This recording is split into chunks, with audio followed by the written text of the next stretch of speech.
I am going to talk about global warming revisited. The reason it's revisited, I got introduced to global warming here in Linda. And I was in a panel discussion in 2008.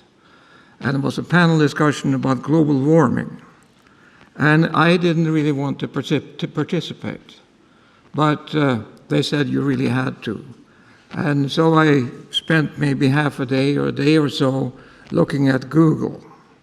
And I was horrified by what I found. And so I got interested in global warming a little bit. And because I was on this panel discussion, I looked at Google, and I looked at Giaever and global warming, because I've been on one panel discussion. And I got roughly 40,000 results. If I look at my mind and look at my name and say Giaever and superconductivity, I got much fewer results. Global warming is really a hot topic.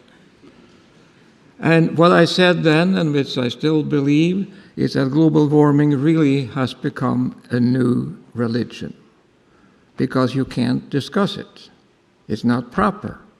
If you say global, if you look at Linda here today, then all the people who are, notable people, they have said climate change in their talks. All of them have said it. I don't know whether they know what they mean, but they have said it anyway. Everybody talks about climate change. So the American Physical Society, which I was a member, said the evidence is incontrovertible that global warming exists. Now, think about that. This is a physical society. And they say you cannot discuss global warming because we believe it's happening. It's like the Catholic Church. There are lots of incontrovertible truth in the Catholic Church, I'm sure. And here there's an incontrovertible truth in a physical society. So the only answer to that is to resign. So I resigned in 1911. And that actually made quite a much more story than I thought it would have.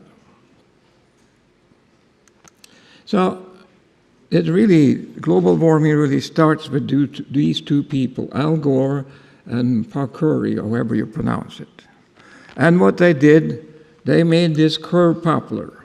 I know that's hard to read from the audience, but on the vertical scale is degrees in 0.1 degree. So roughly 1 degree is the whole vertical scale. And the horizontal scale is in years from 1860 to 2000. And you see the global warming has increased, but the scale is like what dentists use when they advertise by toothpaste, because the scale is absolutely distorted. I mean, there's 1 degree there. And for what does this curve measure? Well, this curve measures what does the average temperature for the world for a whole year and for a whole Earth for 1 year. So there's the average temperature for the whole Earth for 1 year, and that measures in a fraction of a degree. So what does that mean? I think probably nothing. So let me talk about that again. From 1880 to 2015, the temperature has increased from 288 to 288.8 degree Kelvin, 0.3%. I think the temperature has been amazingly stable.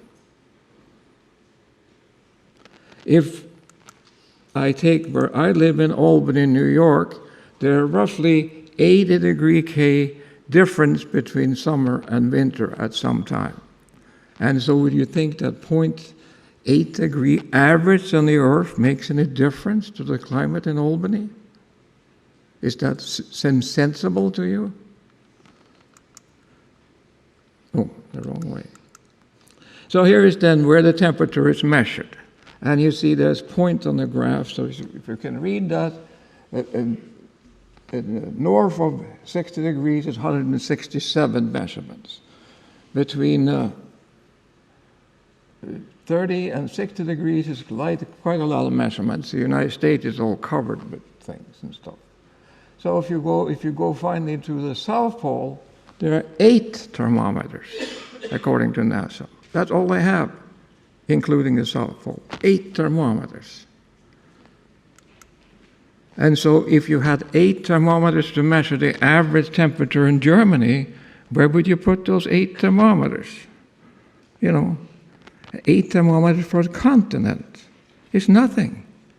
And the fact is, as I deal with the South Pole, there had never been as cold on the South Pole as it is right now.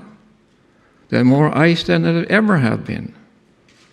And so, but people don't talk about that. They talk about the North Pole, where they have a warmer climate at the present time. And the other thing which upset me is that what is the optimum temperature for the Earth? Is that the temperature we have right now? That would be a miracle. Maybe it's 2 degrees warmer. Maybe it's 2 degrees colder. But nobody has told me what the optimal temperature is for the whole Earth. This is a little bit like American foreign policy. The foreign policy wants things to be as they are, because we have it good in the United States. But even the foreign policy can't control the climate. The other thing is that both the alarmists and the deniers, I guess I'm quoted as a denier, measures the average temperature for the whole Earth for a whole year to a fraction of a degree, and that result is significant. Of course it's not. How can you possibly measure the average temperature for the whole Earth and for the whole year and come up with a fraction of a degree? So I have this slide here. I think the average temperature of the Earth is equal to the emperor's new clothes. Was a boy who said, cried, the emperor has no clothes on. And I would cry out and say, you can't measure the temperature for the whole Earth at such accuracy. I was in Beijing I think it was in 74 or 75, and Beijing was a village. There were 3 or 4 cars there, and we had control of one of them. I was back in Berlin, in Beijing, like a few years ago, and you can't cross the streets for cars. And there are buildings which are like 30, 40 stories high everywhere. And so what had that done with the temperature for Beijing, you think? I mean, and if you think that when you measure temperature to 1900, the thermometer was standing sort of in the countryside, and now we go 1910, the more dense population density, and then the thermometers broke, you got new thermometers. And how can you think that I can measure this to a fraction of a degree? It's ridiculous. Now, this is what they have come up with, however, and this is for the last 19 years, roughly speaking. The temperature has not gone up. It's been constant for 19 years, almost as long as the life of the students here. They're probably at 23, 24 years old. So it hasn't gone up. And there was a big peak in 98, that's very recognizable. So what did the people who measure temperature do with that? Well, here is the latest temperature they have measured now, and they see the curve here, and if you look at the edge here, it goes up. I made a bit better one here. The temperature here goes up. How can that be when I just showed you the other curve, the temperature has been constant? Well, the reason for that is that they include now the ocean. But for 100 years, the ocean has not been included. Why do you think they include the ocean? Because it's more accurate, or because they can fiddle with the data? That's what NASA does. So Obama said last year that 2014 was the hottest year ever. But it's not true. It's not the hottest year. So if you don't believe I'm cheating you, here's some satellite data, and this is the peak in 98, and you see basically the satellite data shows the same thing. The temperature has not increased. So what is then a greenhouse effect? Well, without the atmosphere, the Earth would have been roughly 35 degrees warmer, roughly speaking. Now, from 1898 to 1998, the temperature has increased 0.8 degrees. And the CO2 concentration has increased from 295 to 367, or roughly 72 parts per million in 100 years. That's what has happened. That's the fact. I'm not making this up. Now from 1998, which is basically the hottest year, the CO2 has increased from 367 to 403, roughly 36 parts per million. That's half of the previous increase. So why hasn't the temperature increased 0.4 degrees then? I mean, if you're a physicist, for heaven's sake, and here's the experiment, and you have a theory, and the theory doesn't agree with the experiment, then you have to cut out the theory. You were wrong with the theory. See, that's half the thing. It should have been, but it isn't. So you can't believe then the people who are the alarmists say that CO2 is a terrible thing, and therefore you have to not drive and use solar cells and stuff because otherwise the world will go to pot. But it's not true. It's absolutely not true. So nature, in its wisdom, this was happened actually in 2012 when I gave another talk on global warming here, has come up with a magazine. And they want to cash in on the fad. My friend said I shouldn't make fun of nature because then I won't publish my papers. But I don't publish my papers anyway, so I'm safe there. So they had an article in there, for example, that corn yield in Africa decreased 1% for each day over 30 degree Kelvin. See, that's a very difficult thing to determine. But they published that article anyway. There was nothing saying in Nature that in the United States we put 10% alcohol into gasoline. That's the most stupid program America ever done. But all the gasoline should have 10% ethanol in it. And that comes from corn as well, from corn grown in Iowa, I guess. And that's food. So for reason we do this, that food is much more expensive now because we do this. It's very costly and very stupid. But that's what the United States, sometimes the United States do stupid things. And nobody mentioned nature how important the CO2 is for plant growth. If you have more CO2, the plant grows faster. People use greenhouses and put CO2 in greenhouses to get a higher yield. But now, since the CO2 has increased, we get more plant and more grows faster. It's a wonderful thing, but they don't talk about that in nature. And also, nobody says big trees here in Lindau, for example, the beautiful trees are actually starving. But when a plant developed photosynthesis, there was much more carbon dioxide in the air. And so they could use much more, but there isn't any.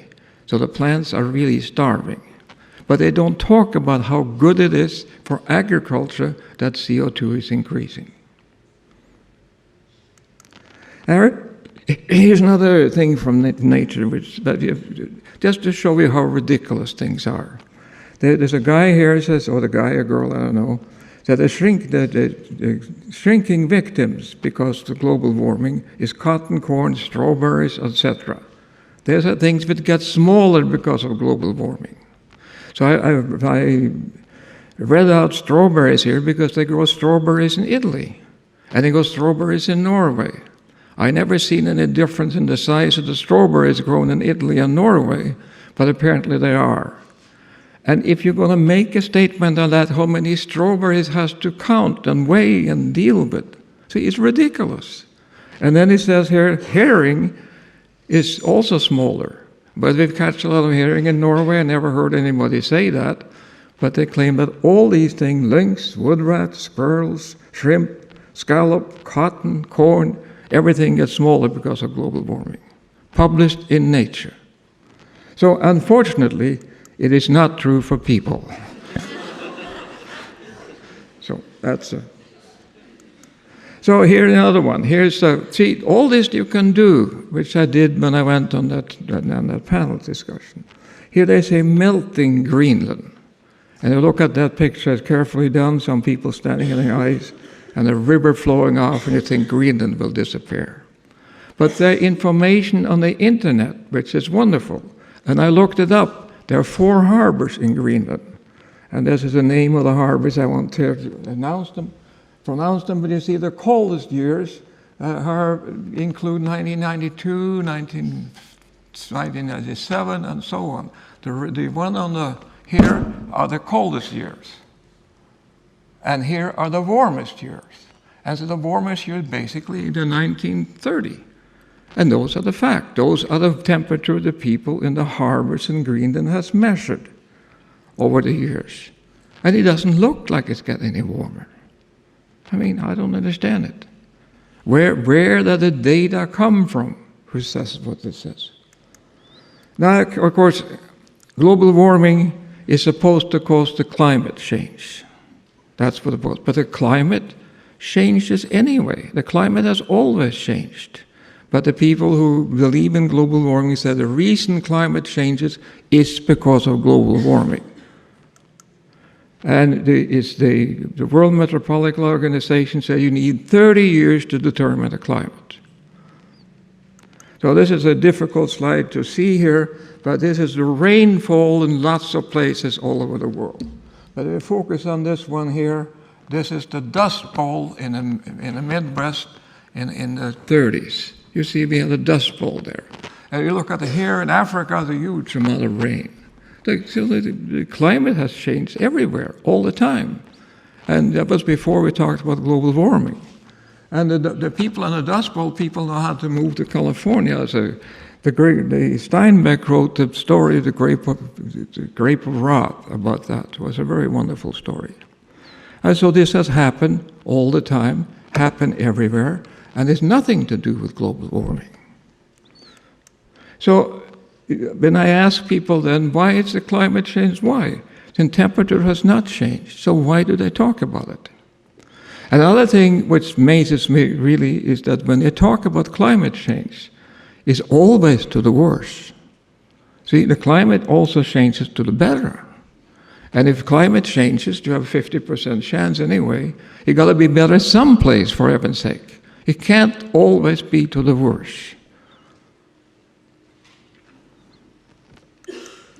So then comes the clincher. If climate change doesn't work to scare people, we can scare people talking about extreme weather. That must work. So here is the extreme weather. And the question is the ocean level rising? Well, here is a graph. It's hard to see where you sit again, but this scale is in thousands of years, and this scale is in meters. If you look at the recent scale, then you see here, this scale out, you can maybe read that, and this scale here is in centimeters. And for the last 100 years, the ocean has risen 20 centimeters. But for the previous 100 years, it also rose to 20 centimeters. And for the last 300 years, ocean has risen 20 centimeters 100 years. And so there is no unusual rise in the sea level. And to be sure you understand that, I'll repeat it. There is no unusual sight in the sea level. And here is the hurricanes in the United States for 150 years. Hurricanes are supposed to be much worse now because of the weather has gotten 0.8 degrees warmer. I mean, on the average. But you see, here there are no such thing. If anything, we've entered a period of low hurricanes. These are the facts. I don't make up these facts.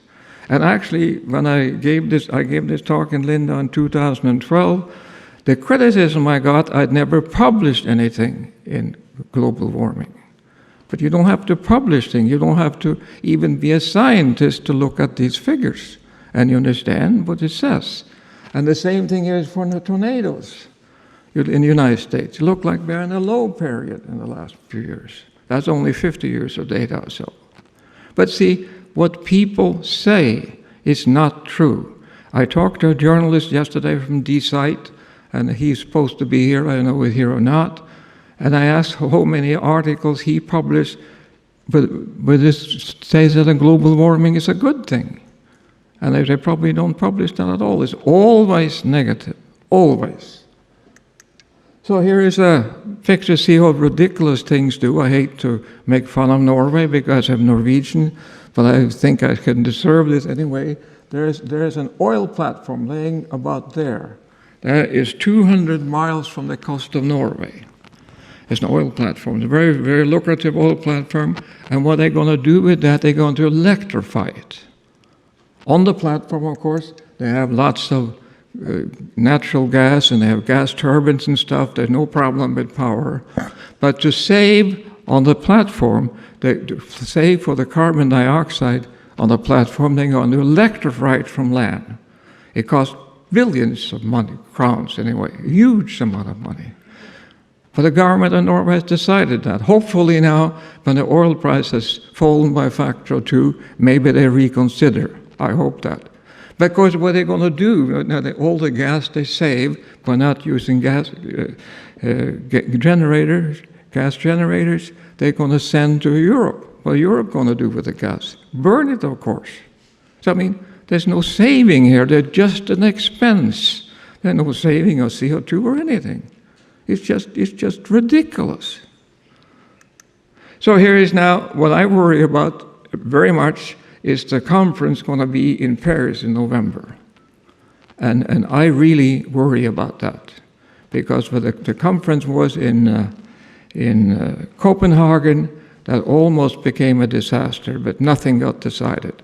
But now I think the people who are alarmists have a very strong position. And so the physical society always have made up their mind, so I don't have to worry about them. And now let's look at what they say. The evidence is incorroborable. Global warming is occurring if no mitigation is taken, significant disruption of Earth's physical and the cloud system and so on. Everything is go to hell. But the facts are that in the last 100 years or so, we have measured the temperature. It has gone up 0.8 degrees, and everything in the world has gotten better. See? So how can they say it's going to get worse? When we have the evidence that if it's true that they can measure, at least they believe it, when the temperature has gone up 0.8 degree, everything, we live longer, we have better work, better health, better everything. But if you go another 0.8 degrees, we're going to die, I guess. So here is then what we should worry about. This is refugees trying to cross the Mediterranean. And so this is a boat, and these people are not fleeing from global warming, they're fleeing from poverty. If we want to help Africa, we should help them out of poverty, not, try to build solar cells and windmills. Here's another tragic picture. These are Syrian refugees. There are supposed to be 5 million of them. And I ask you, are you wasting money on the climate like solar cell and windmills rather than helping people?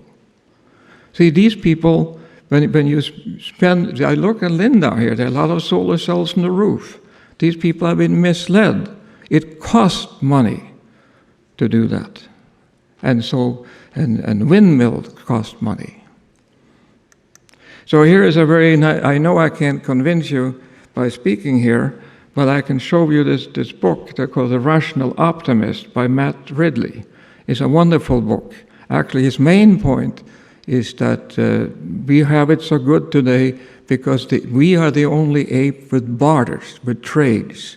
Human, as an ape anyway, they trade. No other animals do that.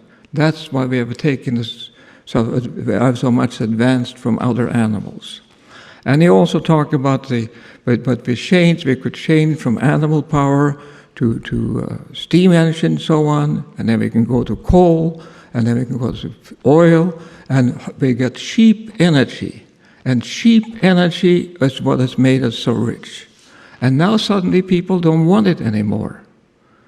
See, we should continue. And people say the oil companies are the big, bad people. I don't understand why they are worse than the windmill companies. General Electric made windmills. They don't tell you it's not economical because they make money on it. But nobody protests, but they protest to Exxon, who makes oil. I mean, they're very good companies, but their companies are efficient, and that's why we have it so nice today. So here is a statement by Obama. He gave a recent speech at the college in the United States, and he said, "No challenge poses a greater threat to future generations than climate change." That's what he said. That's a ridiculous statement. See, United States probably kills maybe a few hundred people a day. They probably have killed 1 million or several million people the last 10 years or so. We've been at war. And the biggest problem Obama faces is climate change. How can he say that? And I say this to Obama, "Excuse me, Mr. President, but you're wrong." See, he's dead wrong.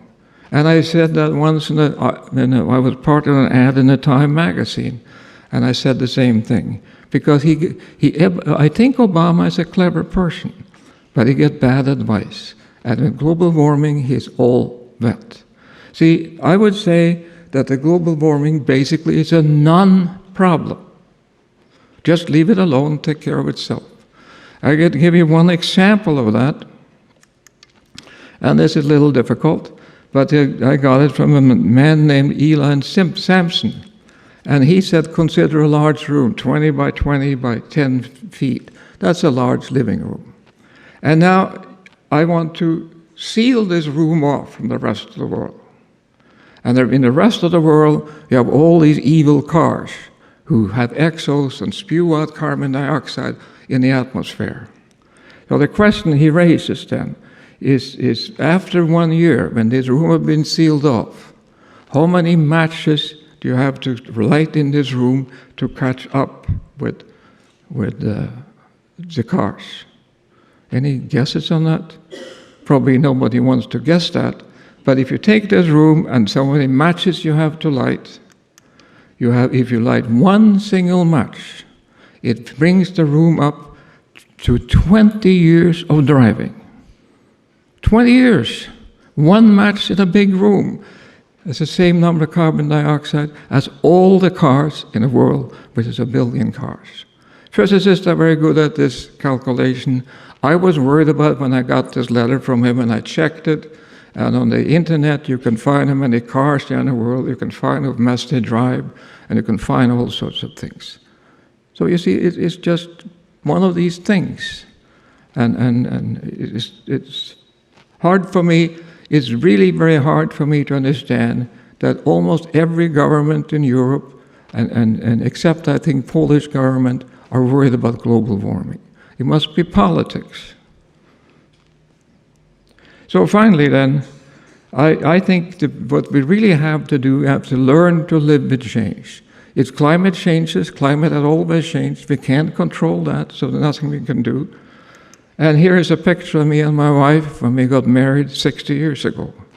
And here you can see how we have changed. And we have to live with that. And also you see what we changed, we have a color photo now. See, it wasn't color when we got married, so that's a change.